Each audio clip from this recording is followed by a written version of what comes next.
Hello, lovely people. I welcome you once again to Bright and Clara's channel. Thank you all for clicking. This is episode 39 on a 7-bedroom house that we are putting up for our client. All right. It's been a while, so I'm back again. We've been able to bring to normal the abnormalities here in Dubai due to the flood. So in your view, it's a beautiful 7-bedroom mansion. Okay, it was designed by the architect of the client. All right, and his name is Mr. Charles Bosumpra. All right. So back at the site, we are still on our blog work. It is very essential that you consider the type of block you're using. Most people will just go in for, cheap blocks. Blocks, the kind of blocks you use contribute to the strength of the building. You understand? It is not about cement. No. You can buy the high grade of cement, but if the blocks are not made of good quality, that also can affect your structure. So I always emphasize on good blocks, quality blocks. Okay. Apart from the blocks, we need to ensure the height, which I did mention in episode 38. The height of your room is very, very important. And so you ask your mason, what height are you achieving? Before, the normal door height, if you're entering to a door, the door height is 7 feet. But now we've changed it from 7 feet to 8 feet. That gives you appreciable height through the door. Are you with me? And then the floor to ceiling height is 3.2 meters. Whether you are building a story building or a ground floor building, you need to achieve a 3.2 meters floor to ceiling. You understand? You should know your window formation. How big is your window? So that by the time they finish everything, the window doesn't look smaller. You understand? It is very, very important. The gap between the columns, it should be 4 inches on the left, 4 inches on the right, so that the concrete can be thick around the block to hold it properly. You notice that the entire structure is dependent upon the columns, not the block work. Blocks are just partitions. You understand? Blocks are just partitions, and therefore the emphasis should be placed on the columns, the type of iron rods that you're using. Okay, per the architectural design, they have the design for the steel bender, which we call the bending schedule. So all architectural design comes with various scope of work for each artisan. Like we have a section for the plumber. So the plumber cannot just position pipes anyhow. He has to follow what the architect has designed. And due to the drainage line, the waste line, we call it the waste line. You understand? The service line, everything has been designed by the architect, right from the foundation to the finish. And then when it comes to the steel bender, that also has been stipulated in the drawing, which is the bending schedule, and they have even indicated the quantity of iron rods. All the steel bender has to do is to open the drawing, check the starter pillars, what is the sizes and the match of the starter pillars. And they calculate the size and the match of the starter pillars based on the calculation of the load that is going to sit on it.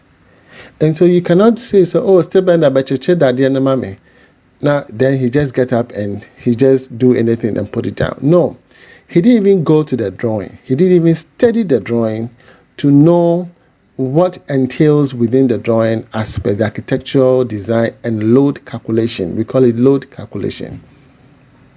You understand? So you don't just call a random steel bender anywhere, come and tie my iron rod for me. A lot of us do that. We want to build our own house. We want to do things by our own. And so all you need is just a design. You just look at the block plan, but you don't look at the other details. But those are the details that help the structure to sit properly. You understand? The depth of the foundation. You didn't check that one. You just go, to foundation and then to cast concrete. No. As per the load of the house, the depth is also indicated. The heavier the house, the deeper you must go. You understand? And then also comes to the columns. The thicker will be the columns, the mat, okay, the height, if the land is slopey, all these are in the drawing. So the steel bender has its own schedule, which is the bending schedule. Now, electrical engineer also has its wiring schedule in the drawing. Are you with me? CCTV has its schedule in the drawing. A plumber has its schedule in the drawing. Are you with me? The mason has its own schedule, which is reading the measurement, knowing the layout, the demarcation. You need to understand this block is coming here, the design and the concept of the architect and that of the client. All these must marry together. That's why I'm constantly on my team. Most of us don't like reading. We assume that we know, but we end up making a lot of mistakes, including myself. We learn. For me, I grow from every project. Every project I grow. Every project I grow. And that is why I give you information that will help you avoid certain mistakes. Mistakes that can be avoided before you begin your project. Don't just do it because you think you've watched my channel, so it is okay to do it all by yourself. I don't think you remember everything that I'm saying.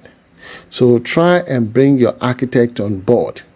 Pay him from time to time. He doesn't have to be there throughout the entire project, but from the initial stage, let him be there to support the mason to do the proper profiling and column settings.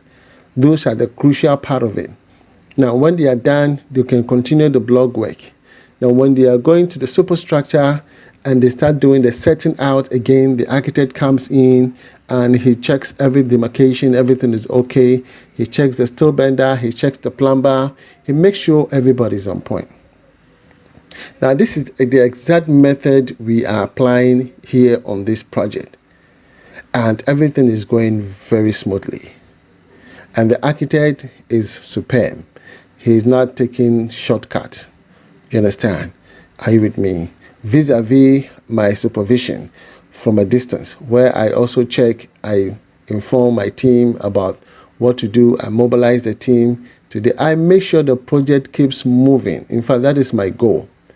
I make sure the project keeps moving because the funds are with me. They've given me the money. I have to make sure the quality of the materials are at the site. The artisans are already at the site. They are working as per schedule. And the architect is also ensuring the design that he given to the client is being executed. So here you can see everything is being done, unless of course the owner wants to do some changes. That's what we do. So now we've done to the height that we want. Okay, yes. And now we have to go straight to the pillars. Because of the wind, okay, when you lay a block up to this high, maybe 12 cores, 13 cores, you can even go up to 14 cores. Okay, when you achieve this height, quickly you have to bring in the carpenter to board it so that you cast the pillars. If not, if there's a strong wind, all the block work will follow. Regardless of how much cement you have placed in there, it will follow because the block is not holding any beam. It is the columns that are stronger because they are coming from the foundation. You understand? Yes. So it is exactly what we are doing. This is a huge project, and we want to make sure that by the time we say we put the roof and everything, we've achieved exactly what the architect has designed. Are you with me? Because people design houses and then the mason goes to site, he builds the house. By the time they finish the house, it is different from the drawing. It's such an irony, but it happens all the time. And then also, I always say that architects take their time, design a house, and then you end up giving it to a mason who is not educated, a mason who cannot even read. You see, that is a bomb. Yeah, that is a no-no for me. I wonder how that happens, though. But they make it look like masonry work is for those who are not educated. But if you look into it, those who are rich and super rich in Europe and America, as those in construction. A contractor is super rich. Masons, plumber, electricians, they make the figures, those 6 digits, 7 digits, 8 digits, 10 digits, they make them. You understand? But in our part of the world, we relegate people who are unable to pass the exam and say, Koko Sunyejuma, 1%, Koko Sunyejuma. That is how we portray it, but it shouldn't be so. You're going to learn a trade because that is what you desire, and you have to learn it to its fullest level so that you can execute works without supervision.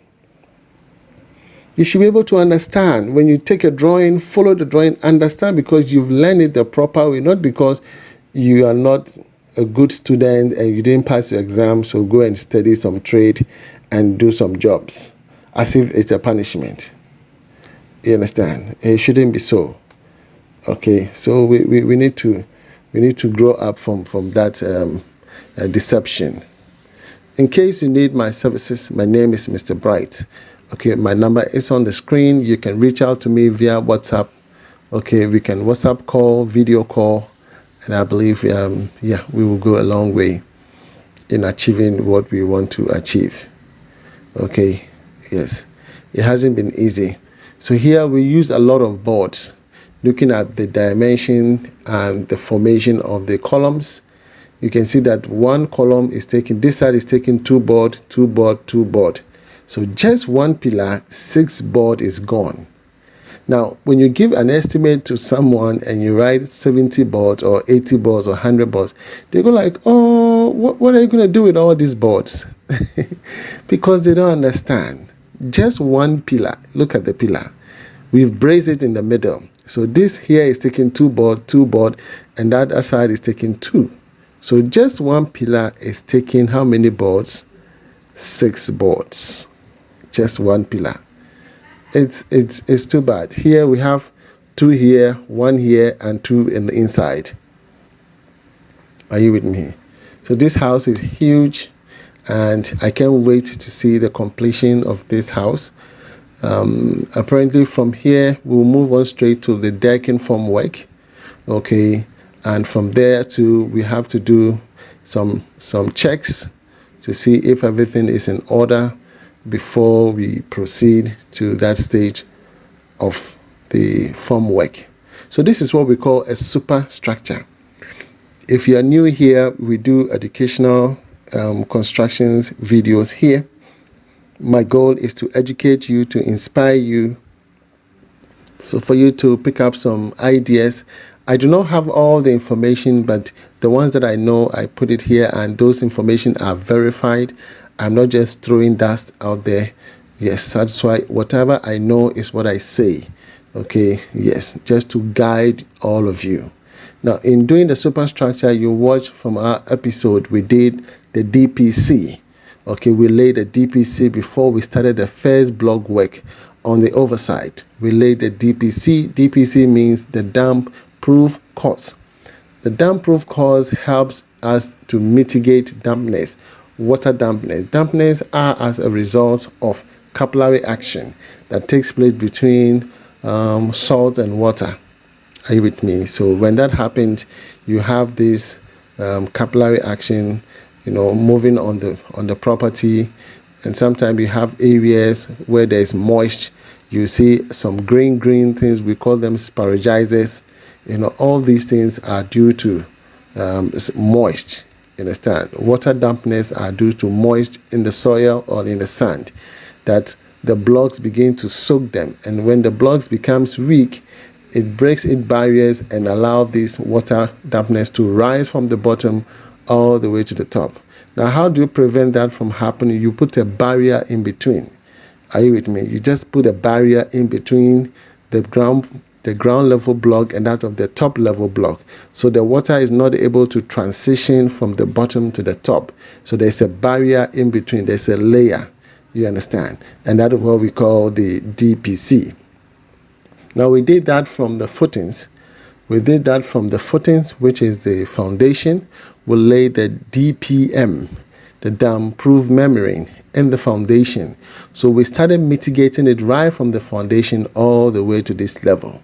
So I believe you've learned so much from here. I'll be coming your way with the remaining course of the blog work and that of the pillar casting. And then we'll move on to the form work, and I believe you'll be learning something from there. From me to you, it's shalom. God bless you wherever you are. Bye-bye.